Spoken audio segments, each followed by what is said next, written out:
Hello there, thank you for clicking on this video. Your time is valuable, so we are super grateful that you are giving our little channel a chance. Any feedback is appreciated.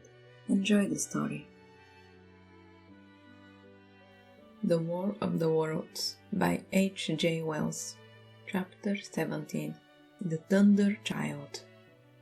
Had the Martians aimed only at destruction, they might on Monday have annihilated the entire population of London, as it spread itself slowly through the home countries, not only along the road through Barnet, but also through Edgware and Walton Abbey, and along the roads eastwards to Soughton and Shoeburyness, and south of the Thames to Dale and Broadstairs, or the same frantic route.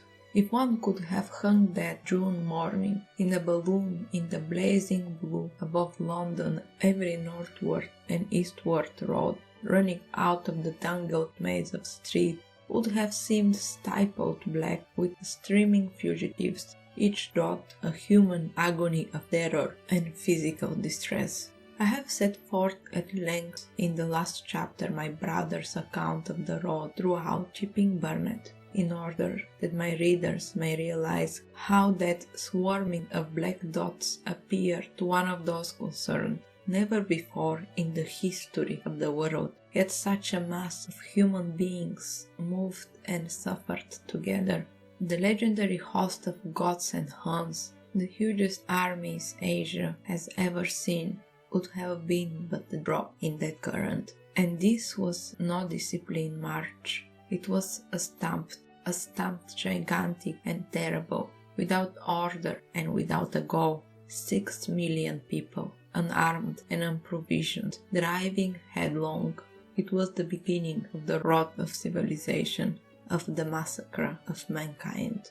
Directly below him, the balloonist would have seen the network of streets far and wide, houses, churches, squares, crescents, gardens already derelict, spread out like a huge map, and in the southwards, blot. Over Ealing, Richmond, Wimbledon, it would have seemed as if some monstrous pen had flung ink upon the chart. Steadily, unceasingly, each black splash grew and spread, shouting out ramification this way and that, now banking itself against rising ground, now pouring swiftly over a crescent into a new-found valley, exactly as a goutt of ink would spread itself upon blotting paper. And beyond, over the blue hills that rise southwards of the river, the glittering Martian went to and from calmly and methodically, spreading their poison cloud over this patch of country and then over that, laying it again with their steam jets when it had served its purpose, and taking possession of the conquered country. They did not seem to have aimed at extermination so much as a complete demoralization and destruction of any opposition. They exploded any stores of powder they came upon, cut every telegraph, and wrecked the railways here and there. They were hamstering mankind. They seemed in no hurry to extend the field of their operation, and did not come beyond the central part of London all that day. It is possible that a very considerable number of people in London stuck to their houses through Monday morning. Certainly, it is that many died at home suffocated by the black smoke. Until about midday, the Pool of London was an astonishing scene. Steamboats and shipping of all sorts lay there, tempted by the enormous sum of money offered by fugitives, and it's said that many who swam out of this vessel were thrust off with boat hooks and drowned. About 1 o'clock in the afternoon, the thinning remnant of a cloud of the black vapour appeared between the arches of Blackfriars Bridge. At that the pool became a scene of mad confusion, fighting and collision, and for some time a multitude of boats and barges jumped in the north arch of the Tower Bridge, and the sailor and lightmen had to fight savagely against the people who swarmed upon them from the river front. People were actually climbing down the pier of the bridge from above, when, an hour later, a Martian appeared beyond the clock tower and waded down the river. Nothing but wreckage floated above Limehouse. Of the falling of the fifth cylinder I have presently to tell. The sixth star fell at Wimbledon. My brother kept watching beside the woman in the chase in a meadow, saw a green flash far beyond the hills. On Tuesday, the little party, still upon getting across the sea, made its way through the swarming country towards Colchester. The news that the Martians were now in possession of the whole of London was confirmed. They had been seen at Highgate, and even, it was said, at Nasdon, but they did not come into my brother's view until the morrow. That day, the scattered multitude began to realize the urgent need of provisions. As they grew hungry, the rights of property ceased to be regarded. Farmers were out to defend their cattle sheds, granaries, and ripened root crops with arms in their hands. A number of people now, like my brother, had their faces eastward, and there were some desperate souls even going back towards London to get food. These were chiefly people from the northern suburbs, whose knowledge of the black smoke came by hearsay. He heard that about half the members of the government had gathered at Birmingham, and that enormous quantity of high explosives were being prepared to be used in automatic mines across the Midland countries. He was told that the Midland Railway Company had replaced the desertion of the first day's panic, had resumed traffic, and was running northwards trains from St. Albans to relieve the congestion of the home countries. There was also a placard in Chipping Ongar announcing that a large store of flour were available in the northern towns and that within 24 hours bread would be distributed among the starving people in the neighborhoods. But this intelligence did not deter him from the plan of escaping he had formed, and the trip pressed eastward all day and heard no more of the bread distribution than this promise. Nor, as a matter of fact, did anyone else heard more of it. That night fell the seventh star, falling upon Primrose Hill. It fell while Miss Elphinston was watching, for she took that duty alternatively with my brother. She saw it. On Wednesday, the three fugitives, they had passed the night in field of unripe wheat, reached Chelmsford, and there a body of the inhabitants, calling itself Committee of Public Supply, seized the pony as provisions, and would give nothing in exchange for it but the promise of a share in its next day. Here there were rumors of Martians at Epping, and news of destruction of Waltham Abbey powder mills in the vain attempt to blow up one of the invaders. People were watching for Martians here from the church towers. My brother, very luckily for him as it chanced, preferred to push on at once to the coast rather than wait for food, although all three of them were very hungry. By midday they passed through Tillingham, which strangely enough seemed to be quite silent and deserted, save for few furtive planters hunting for food. Near Tillingham they suddenly came in sight of the sea, and the most amazing crowd of ships of all sorts that is possible to imagine. For after the sailors could no longer came up the Thames, they come on to Essex coast, to Harwich and Walton and Clungton, and afterwards to Fownes and Shoebury, to bring off the people. They lay in huge single-shaped curves that vanished into mist. At last, towards Naas Close inshore, was a multitude of fishing smacks, English, Scots, French, Dutch, and Swedish, steam launches from the Thames, yachts, electric boats, and beyond were ships of large burden, a multitude of filthy colours, trim merchantmen, cattle ships, passenger boats, petroleum tanks, ocean tramps, and old white transport even, neat white and grey liners from Southampton and Hamburg, and along the blue coast, across the black water, my brother could make out dimly a dense swarm of boats, chaffering with the people onto the beach, a swarm which also extended up to the black water almost to Malden. About a couple of miles out lay an ironclad, very low in the water, almost to my brother's perception like a waterlogged ship. This was the ram Thunderchild.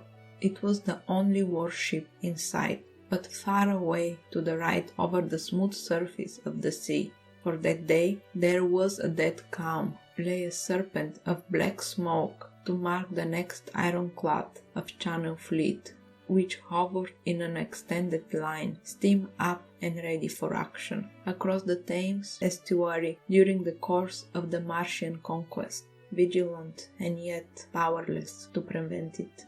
At the sight of the sea, Mrs. Elphinstone, in spite of the assurance of her sister-in-law, gave way to panic. She had never been out of the England before. She would rather die than trust herself friendless in a foreign country, and so forth. She seemed, poor woman, to imagine that the French and the Martians might prove very similar. She had been growing increasingly hysterical, fearful, and depressed during the 2 days' journeyings. Her great idea was to return to Stanmore. Things had been always well and safe at Stanmore. They would find George at Stanmore. It was with the greatest difficulty they could get her down to the beach, where presently my brother succeeded in attracting the attention of some men on a paddle steamer from the Thames. They sent a boat and drove a bargain for £36 for the three. The steamer was going, these men said, to Ostend. It was about 2 o'clock when my brother, having paid their fare at the gangway, found himself safely aboard the steamboat with his charges. There was food aboard, albeit at extraordinary price, and the three of them contrived to eat a meal on one of the seats forwards. There were already a couple of score of passengers aboard, some of whom had expended their last money in securing a passage, but the captain lay off the black water until 5 in the afternoon, picking up passengers until the seated decks were even dangerously crowded. He would probably have remained longer it had not been for the sound of guns that began about that hour in the south. As if in an answer, the ironclad seaward fired a small gun and hoisted a string of flags. A jet of smoke sprang out of the funnels. Some of the passengers were of opinion that this firing came from Shoeburyness, until it was noticed that it was growing louder. At the same time, far away in the southeast, the mast and upper works of the 3 ironclads rose one after another out of the sea, beneath the clouds of black smoke. My brother's attention speedily reverted to the distant firing in the south. He fancied he saw a column of smoke rising out of the distant grey haze. The little steamer was already flapping her way eastwards of the big crescent of ships, and the low Essex coast was growing blue and hazy, when a Martian appeared, small and faint in the remote distance, advancing along the muddy coast from the direction of Fulness. At that, the captain on the bridge swore at the top of his voice with fear and anger at his own delay, and the paddles seemed infected with his terror. Every soul aboard stood at the bulwark or at the seat of the steamer and stared at the distant shape, higher than the trees or church towers inland, and advancing with a leisurely parody of a human stride. It was the first Martian my brother had seen, and he stood more amazed than terrified, watching this titan advancing deliberately towards the shipping, widening further and further into the water as the coast fell away. Then, far away beyond the Crouch, came another, striding over some stunned trees, and then yet another, still further off, widening deeply through the shine mud flat that seemed to hang halfway up between sea and sky. They were all stalking seawards, as if to intercept the escape of the vessels that were crowded between Fulness and Naze. In spite of the throbbing exertion of engines of the little paddle boat, and the pouring foam that her wheels flung behind her, she receded with terrifying slowness from this ominous advance. Glancing northwards, my brother saw a large crescent of ships already writhing with approaching terror, one ship passing behind another coming round from broadsides to and on, steamships whistling and giving off volume of steam, sails being let out, launches rushing hither and thither. He was so fascinated by this and by the creeping danger away to the left that he had no eyes for anything seawards. And then a swift movement of the steamboat she had suddenly came around to avoid being run down, flung him headlong from the seat upon which he was standing. There was a shouting all about him, trampling of feet, and cheer that seemed to be answered faintly. The steamboat lurched and rolled him over upon his hands. He sprang to his feet and saw to starboard, and not 100 yards from their heeling, patching boat, a vast iron bulk like blade of blood tearing through the water, tossing it on either side in huge wave of foam that leaped towards the steamer, flinging her paddles helplessly in the air, and then sucking her deck down almost to the waterline. A dash of spray blinded my brother for a moment. When his eyes were clear again, he saw the monster had passed and was rushing landwards. Big iron upperworks rose out of the headlong structure, and from the twin funnels projected and spat a smoking blast shot with fire. It was the torpedo run, Thunderchild, steaming headlong, coming to rescue of the threatened ships. Keeping his footing on the heaving deck by clutching the bulwarks, my brother looked past the charging Leviathan of the Martians again, and he saw the three of them now close together, and standing so far out to the sea that their tripod support was almost entirely submerged. Thus sunken and seen in a remote perspective, they appeared far less formidable than the huge iron bulk in whose wake the steamer was pitching so helplessly. It would seem that they were regarding this new antagonist with astonishment. To their intelligence, it may be, the giant was even such another as themselves. The Thunderchild fired no gun, but simply drove full speed towards them. It was probably her not firing that enabled her to get so near the enemy as she did. They did not know what to make of her. One shell and they would have sent her to the bottom forthwith with the heat ray. She was steaming at such a pace that in a minute she seemed halfway between the steamboat and the Martians, a diminishing black bulk against the receding horizontal expanse of the Essex coast. Suddenly, the foremost Martian lowered his tube and discharged a canister of the black gas at the ironclad. It hit her larboard side and glanced off in an inky jet that rolled away to seaward, an unfolding torrent of black smoke from which the ironclad drove clear. To the watcher from the steamer, in the water and with the sun in their eyes, it seemed as though she was already among the Martians. They saw the gaunt figures separating and rising out of the water as they retreated shoreward, and one of them raised the camera-like generator of the heat ray. He held it pointing obliquely downwards, and a bank steam sprang from the water at its touch. It must have driven through the iron of the ship's side like a white-hot iron rod through paper. A flicker of flame went up throughout the rising steam, and then the Martian reeled and staggered. In another moment he was cut down and a great body of water and steam shot high in the air.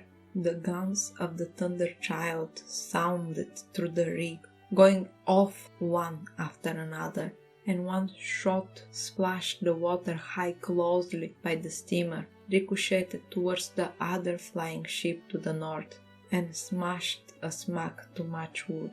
But no one heeded that very much. At the sight of the Martian collapse, the captain of the bridge yelled inarticulated, and all the crowding passengers on the steam stern shouted together. And then they yelled again, for surging out beyond the white tumult drove something long and black, and flame streaming from the middle part, its ventilators and funnels spouting fire. She was alive still. The steering gear, it seemed, was intact and her engines working. She headed straight for a second Martian, and was within 100 yards of him when the heat ray came to bear. Then, with violent tug, a blinding flash, her decks, her funnels, leaped upwards. The Martian staggered with the violence of her explosion, and in another moment, the flaming wreckage, still driven forward with the impetus of its pace, had struck him and crumbled him up like a thing of cardboard. My brother shouted involuntarily. A boiling tumult of steam hit everything again. "Two!" yelled the captain. Everyone was shouting. The whole steamer from end to end rang with frantic cheering that was taken up first by one, then by all in the crowding multitude of ships and boats that was driving out to sea. The steamer hung upon the water for many minutes, hiding the third Martian and the coast altogether, and all this time the boat was paddling steadily out to sea and away from the fight. And when at last the confusion cleared, the drifting bank of black vapor intervened, and nothing of the Thunder Child could be made out, nor could the third Martian be seen. But the iron clouds to seawards were now quite close and standing in towards shore past the steamboat. The little vessel continued to beat its way seawards, and the iron clouds receded slowly towards the coast, which was hidden still by a marbled bank of vapor, part steam, part black gas, and dying and combining in a strange way. The fleet of refugees was scattering to the north coast, northeast. Several smack were sailing between the iron clouds and the steamboat. After a time, and before they reached the sinking cloud bank, the warships turned northwards, and then, abruptly, went about and passed into the thickening haze of evening southwards. The coast grew faint, and at last indistinguishable, aimed the low bank of clouds that were gathering about the sinking sun. And then, suddenly, out of the golden haze of the sunset, came the vibration of guns, and form of black shadows moving. Everyone struggled to the rail of the steamer and peered into the blinding furnace of the west, but nothing was to be distinguished clearly. A mass of smoke rose slanting and bared the face of the sun. The steamboat dropped on its way through the interminable suspense. The sun sunk into grey clouds. The sky flashed and darkened. The evening star trembled into sight. It was deep twilight when the captain cried out and pointed. My brother strained his eyes. Something rushed up into the sky out of the greyness, and rushed slightly upwards and very swiftly into the luminous clearness about the clouds into the western sky. Something flapped and broad and very large, that swept around in a vast curve, grew smaller, sank slowly, and vanished again into the grey mystery of the night. And as it flew, it rained down darkness upon the land. This is the end of today's story. I hope that these past minutes helped you relax and ease you into falling asleep. If you are not 100% there yet, let us just do a breathing exercise. Count mentally with me your breath intakes and exhales. Concentrate on the count, nothing more. Intake 4.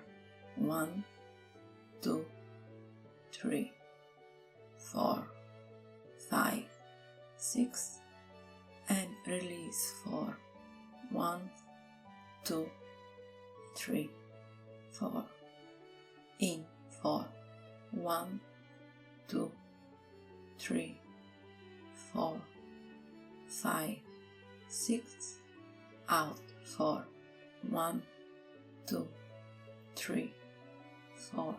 Intake 4.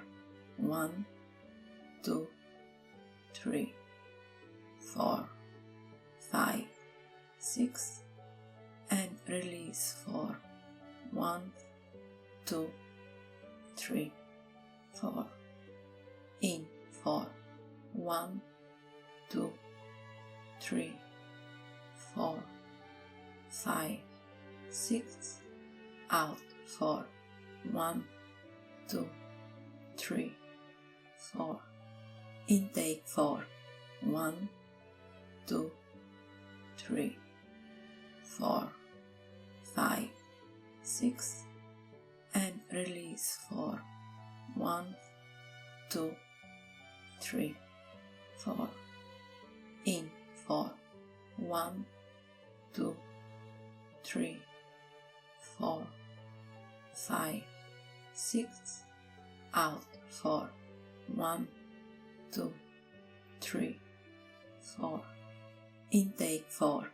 1, 2, 3, 4, 5, 6, and release 4. 1, 2, 3, 4. In 4. 1, 2, 3, 4, 5, 6. Out 4. 1, 2, 3, 4. In 4. 1, 2, 3, 4, 5, 6. Out 4. 1, 2, 3, 4. 1, 2, 3, 4, 5, 6. 1, 2, 3, 4. 1, 2, 3, 4, 5, 6. 1,